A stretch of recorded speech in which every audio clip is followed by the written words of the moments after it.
Aloha. Here's a few adjustments I made. As you can see, the 5-inch trailer hitch drop leveled out the trailer.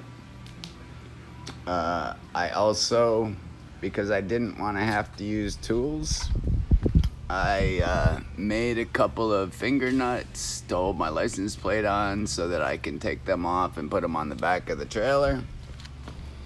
Back here where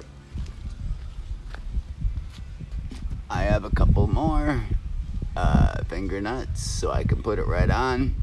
Now I'm making this trailer to be a triple purpose.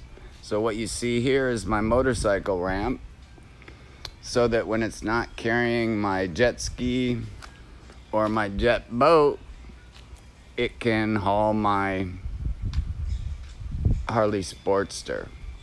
What I'm gonna do is I'm gonna use a roller and a track system for the front so that I can bring the ramp back about 2 feet.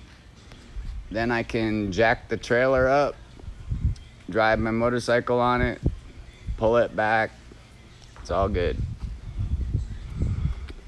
Anyway, that's the progress on my trailer for my C7.